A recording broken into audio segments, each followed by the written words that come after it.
Semangat dahsyat, jumpa kembali bersama saya Coach Tolo. Dimanapun Anda saat ini berada, saya sapa Anda. Salam sukses, salam dahsyat. Senang kembali bisa bertemu teman-teman di layar kaca Anda dimanapun Anda saat ini berada. Hari ini kita bersama-sama belajar satu topik, yaitu topik yang sangat menarik, yaitu the power of momentum. Nah, ini saya terinspirasi dan juga karena terdorong karena beberapa seorang orang, yaitu membahas tentang Farel Prayoga. Nah, ketika saya melihat pemberitaan dan keberhasilan Farel, ya, Farel maksud saya menggoncang istana negara pada saat perayaan RI ke-77, yang saya ingat adalah satu itu, the power of momentum. Nah, kalau berbicara the power of momentum, saya pertama kali baca satu buku, yaitu bukunya John C. Maxwell, ya. Kurang lebih itu, yaitu di situ The Law of Momentum. Nah, saya di sini bukan bisa bahas the law of momentum, tapi the power of momentum. Yang saya bahas di sini adalah berbicara ketepatan. Artinya, kita ini akan memiliki semua momentum. Momentumnya Anda sukses. Momentumnya Anda mencapai apa yang Anda harapkan. Momentumnya Anda menggapai apa yang Anda sudah usahakan. Nah, hari ini kita sama-sama belajar the power of momentum dari kehidupan Prayu. Nah, sebelum kita membahas nanti bagaimana kita melihat momentum dalam kehidupan Farel ini, kita akan memulai dengan satu pernyataan yang menarik ketika kita berbicara momentum. Bila momentum Anda sudah tiba, Anda pasti sukses, Anda hampir tak mempercayainya. Ada momentumnya. Anda sudah bekerja keras, Anda sudah berusaha, bahkan mungkin Anda hampir putus asa, tapi justru pada detik-detik itu Anda justru menerima semua kesuksesan Anda, sehingga Anda hampir tidak percaya. Saya, teman-teman semua, kita punya momentum. Nah, kalau saya melihat momentum Farel, yaitu pada saat perayaan HUT RI ke-77 ini, seperti pada klimaksnya, tapi bukan berarti berhenti di situ, ya. Bisa lebih lagi, tapi saya ini satu titik suksesnya yang bisa membuka pintu kesuksesan berikutnya dan berikutnya.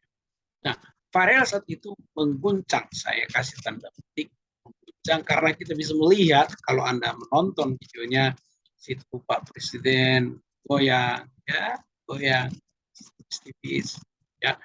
Ibu Iriana juga, Ibu Negara, dia juga, ya, menari, goyang tipis-tipis, dan hampir kita semua, Pak Kapolri juga, ya, meskipun dia menghadapi berbagai tekanan sendiri, dia tetap bergoyang. Dan juga beberapa menteri, bahkan kita melihat Pak Prabowo juga, dia juga ikut menari, ya, ikut menari, ya. Nah, jadi seperti tarian, seperti wah, kita bebas nih, gitu ya, bebas dalam arti kita bisa melihat perayaan HUT RI sebelumnya itu kan ada protokol, kemudian ini sedikit lebih bebas lah, dan ini seperti kita merayakan kemerdekaan dan juga kita merayakan bahwa kita merdeka menghadapi corona. Artinya kita tidak takut lagi, kita waspada, tapi bukan berarti kita lalai. Nah, itu momentumnya Farel. Sekali lagi saya bilang, ini bukan titik akhirnya, tapi ini bisa satu titik yang membuka pintu demi pintu demi pintu. Tapi pertanyaannya, bagaimana Farel sampai di sini? Apakah dia tiba-tiba sampai di sini? Nanti akan terjawab dengan sendirinya. Kita lanjutkan dulu ya. Nah, saya ingat ketika saya menonton satu video film ya, film tepatnya Bros. Lagunya saya lupa ingat lagi. If you wanna be somebody, saya lupa ingat. Tapi dari film itu saya membuat satu quote, you never go anywhere until you make a step. Ini quote yang saya buat. You never go anywhere until you make a step. Anda tidak akan pernah pergi kemana-mana sampai Anda membuat satu langkah. Nah, momentum itu bisa terjadi dalam hidup kita kalau kita sudah mulainya. Momentum kesuksesan Anda, momentum keberhasilan demi keberhasilan Anda itu tidak akan bisa datang begitu saja, hanya dengan tidur-tidur saja. Tentu tidak. Kita perlu membuat namanya langkah awal. Anda tidak akan pernah kemana-mana kalau Anda tidak membuat langkah awal. Farel mulai dari pengamen jalanan.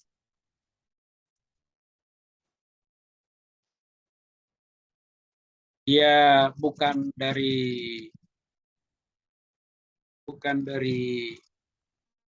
bulu lahir dari keluarga konglomerat, tidak.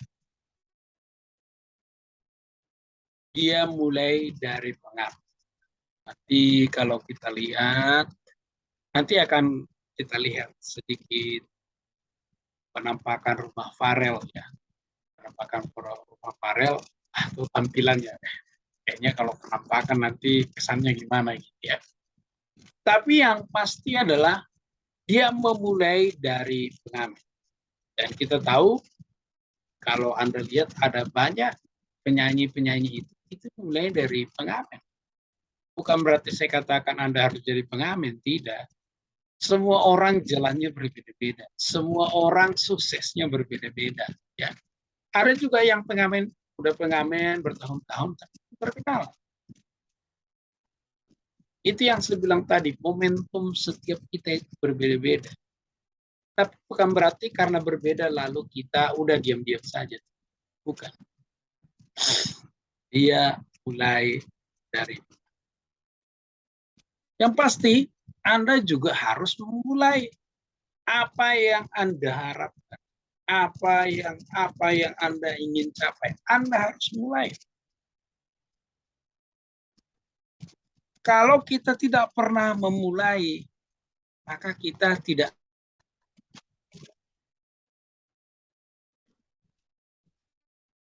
Mohon maaf, ada sedikit gangguan teknis ya. Kita lanjut ya.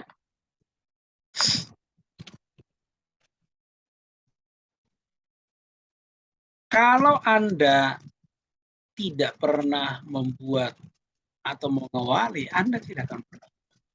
Yang penting sebenarnya kita awali terlebih. Nah, dari pengalaman saya sebagai coach, beberapa orang bertanya bagaimana memulai usaha, bagaimana, tentu ada banyak teori, ada banyak yang mungkin kita bisa bagikan. Nah, tapi yang selalu saya sarankan adalah memulai dari apa yang kita bisa. Artinya kita harus mulai dari apa yang kita bisa. Nah, kalau channel saya ini sebenarnya usianya sudah cukup lama ya, tapi ya karena tidak konsisten ya begitu. Tapi prinsipnya selalu sama, memulai dari apa yang kita bisa. Saya ingat juga ketika kami buka bibel di rumah, ya mulai dari apa yang kita bisa. Prinsipnya selalu seperti itu. Waktu kami memulai TK juga prinsipnya selalu mulai dari apa yang kita bisa. Artinya mulai dari apa yang kita bisa. Nah, kalau Anda ingat beberapa bulan yang lalu, saya katakan bahwa saya pribadi dari dulu sampai sekarang masih bermimpi memiliki studio khusus gitu ya, di mana itu bisa nanti dipakai untuk rekaman, untuk materi-materi coaching atau materi-materi konten YouTube seperti ini, bahkan bisa dipakai untuk coach ya atau training gitu. Sampai hari ini masih bermimpi. Nah, kalau belum tercapai tidak apa-apa, berusaha ya, berusaha. Mimpi kita tetap kita pegang, nah, caranya yang kita fleksibel. Yang utama adalah kita memulai ya. Farel dia mulai dengan mengamen ya. Mungkin Anda tidak tahu bagaimana berakhir, tapi Anda pasti bisa tahu bagaimana Anda mulai. Seperti yang saya katakan tadi, saya tidak tahu bagaimana saya akan memiliki studio. Tapi yang saya tahu, saya harus memulai. Sama seperti Farel. Farel, dia tidak tahu. Ya, kalau mungkin saya agak sedikit mendramatisir, ya kalau misalnya Farel dengar ini, kalau misalnya berlebihan, boleh dikomentar di bawah Farel ya. Kalau mungkin saya mencoba, ya karena saya juga pernah menjadi pengamen, ya. Kalau mungkin saya mencoba sedikit mendramatisir perasaannya Farel pada saat itu ya. Dia pada prinsipnya dia juga tidak akan tahu bagaimana apakah dia akan benar-benar bisa jadi nyanyi seterkenal sekarang. Tapi yang tahu, yang pasti dia tahu ya, yang pasti dia tahu adalah dia bisa bernyanyi. Dia bisa mengamen. Itu yang dia tahu.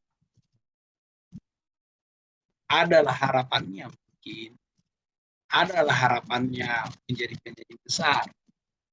Tapi melihat kondisi-kondisi yang dia alami saat itu, bisa saja ada rasa pesimis. Ya bisa saja. Ya kalau misalnya benar, silahkan Farel komentar di bawah ya. Nah ini saya mencoba memasuki perasaan Farel pada saat itu. Ya, sesuai dengan quotes ini. Dia tidak tahu bagaimana berakhir. Tapi yang pasti dia tahu bagaimana memulainya. Nah ini penampilan Farel saat itu, ya ini sekitar 2 tahun yang lalu ya. Berarti 2 tahun lalu, berarti sekitar kelas 4 SD. Ya, dia mengamen. Dia mengamen didampingi oleh ayahnya.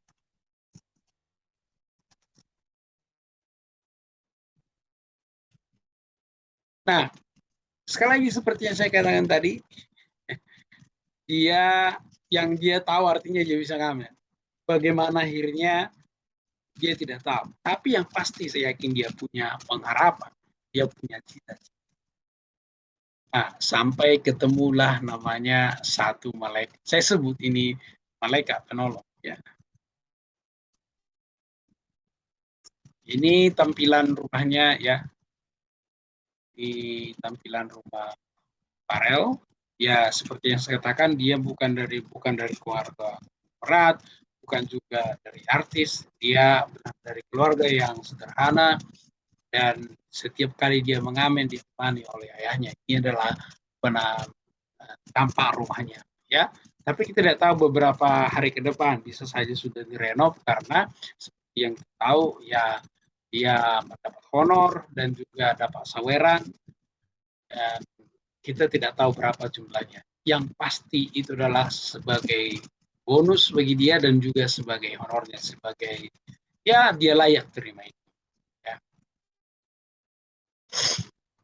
Nah,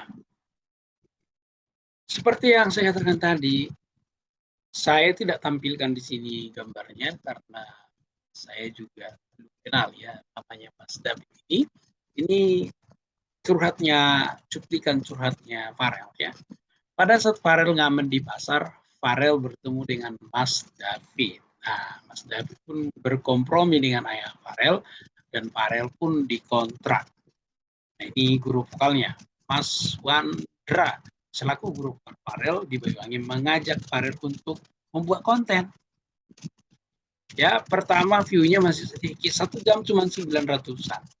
Ya, ya lama-kelamaan dia tinggal tidur, tiba-tiba trending. Ini satu momen yang pertama. Dia kan tidak tahu. Dia tidak tahu kalau itu akan trend. Ya, dia sampai tinggalin. Ya, karena masih sedikit. Masih sedikit. Dia tinggalin. Ternyata akhirnya menjadi trending. Dan seperti yang kita tahu bahwa di sosial media view-nya dia udah sampai 10 juta. Ini suatu pencapaian yang cukup wow. Kalau yang di sekretariat pakai presiden itu sudah 4, juta sekian ketika saya rekam ini. Ya. Nah, inilah titik awalnya sampai kemudian diundang bernyanyi sampai kurang lebih 24 jam. Ya. Jadi ketika Pak Jokowi dan Ibu Negara mengundang Farel, ini durasi waktunya kurang dari 24 jam. Ya. Wow, artinya 1 hari. Ini sampai deg-degan bisa hadir atau tidak. Wow.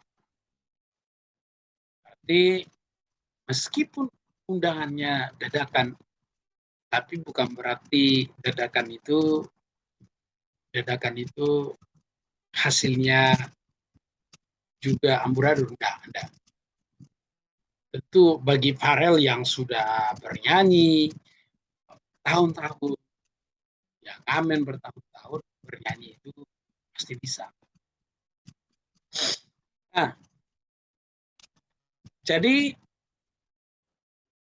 walaupun ada dak-dikduk gitu, tapi pada akhirnya Farel bisa hadir di Istana Negara dan kita bisa melihat Farel bisa menghadiri undangannya Pak Jokowi dan Ibu Iriana untuk menyanyikan Ojo dibanding ke. Oke, saya tidak membahas politik, tapi yang saya lihat adalah ini adalah.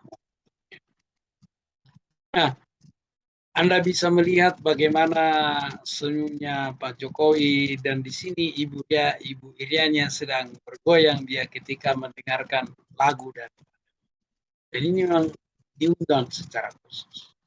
Nah, ternyata bukan hanya Pak Jokowi saja, bukan hanya Ibu Negara saja, ternyata para menteri, bahkan hampir seluruh peserta yang ada di situ bergoncang. Yang paling luar biasa, bergoyang ya, yang paling luar biasa Anda lihat ini di sini nih, penerjemah ini juga, dia ikut menerjemahkan sambil bergoyang. Ini sangat luar biasa. Nah, bagi saya pribadi, ini adalah momentumnya Farel yang kedua. Dari apa yang saya baca, bisa saja banyak yang lain, tapi saya pikir momentum awal ketika dia bertemu dengan Mas David, kemudian dibuat konten, lalu jadi trending. Nah, kemudian momentum berikutnya adalah yang menjadi momentum besarnya yang akan membuka pintu-pintu kesuksesan lainnya adalah yaitu ketika diundang di HUT RI G7. Ya, berhasil menghibur ya. Ya, saya pun terhibur karena saat itu saya bersama keluarga nonton ya. Dan kalau saya lihat beberapa YouTuber lainnya juga ya senang ya. Kalau Anda lihat koran digital banyak sekali yang membahas Farel. Ya, saya juga salah satunya yang membahas, tapi saya membahas dari segi. Nah, so what is the lesson? Apa pelajarannya? Ya,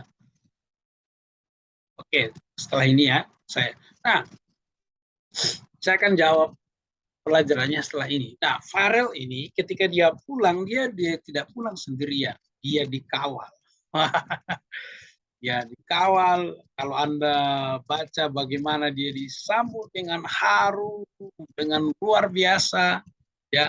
Karena apa? Dia menjadi satu teladan, dia menjadi satu inspirasi bahwa siapapun Anda, kita itu bisa berhasil, kita itu bisa menginspirasi orang banyak seperti Farel. Ya, Anda lihat di sini ada TNI, di sini ada Polri, dan beberapa yang mendampingi dia saat itu. Ya, bahkan dia juga bernyanyi di hadapan Bupati Banyuwangi dan ASN lainnya. Nah, ini menjadi satu momentum demi momentum dalam kehidupan Farel. Nah, artinya begini, momentum demi momentum bisa terjadi dalam kehidupan Farel, hal yang sama bisa terjadi bagi Anda, dan bagi saya, bagi kita semua. Nah, apa pelajaran yang perlu pelajari? Mulai dari apa yang Anda bisa. Kita akan sulit memulai dari apa yang kita tidak bisa. Akan sulit. Akan sangat sulit kalau kita mau memulai dari apa yang kita tidak bisa. Mungkin cita-cita kita terlalu besar, ya, tapi akan sangat sulit kalau kita memulai dari apa yang kita bisa. Kemudian, mulailah dari apa yang Anda miliki. Nah, ini sepertinya ada yang terpotong. Oke, saya lanjutkan aja. Mulai dari apa yang Anda miliki.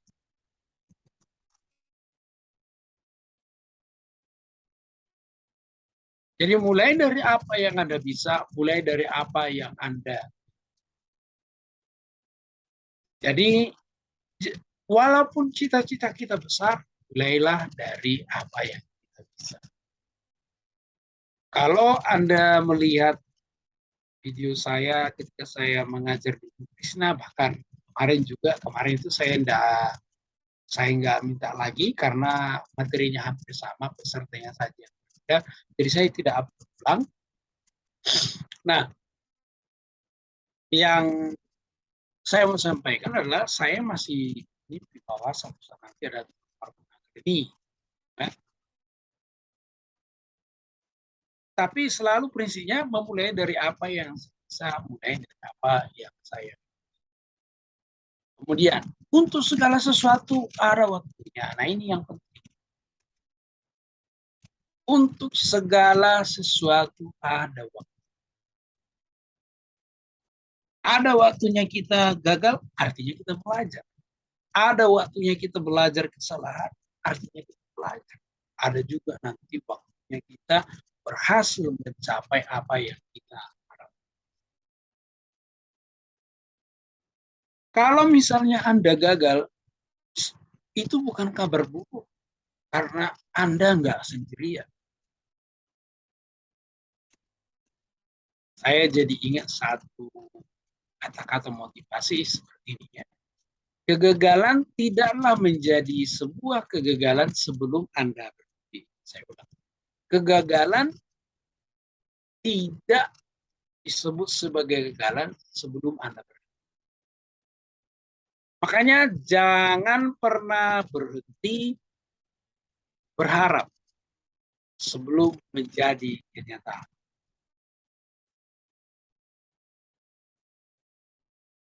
Jangan pernah berhenti berharap sebelum menjadi satu kenyataan.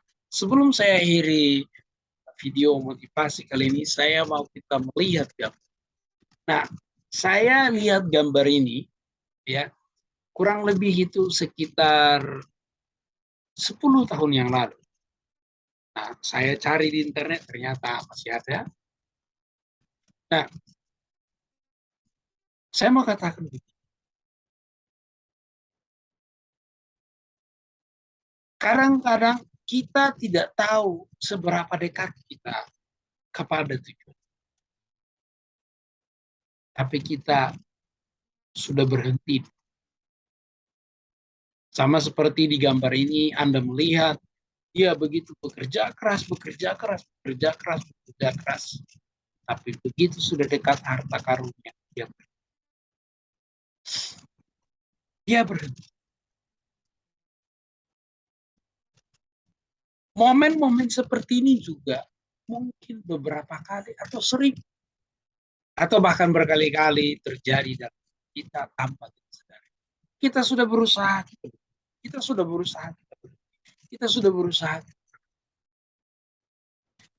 Padahal momentum kita itu hanya satu.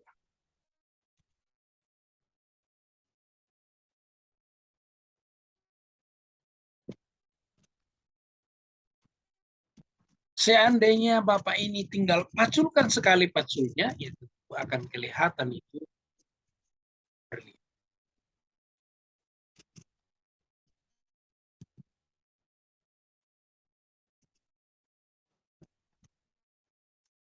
Saya jadi ingat juga salah satu seorang nasihat senior saya. Dia berkata,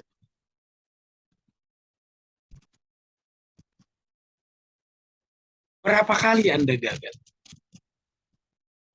Ingat, masih ada satu lagi kesempatan. 1.000.000 kali gagal, masih ada satu kali lagi mencoba. Bahkan berkali-kali. Saya kok selalu mengatakan, jangan pernah berhenti, jangan pernah menyerah, tetaplah berharap. Momentum demi momentum sudah menanti Anda dan saya. Salam sukses dari saya, Coach Tur.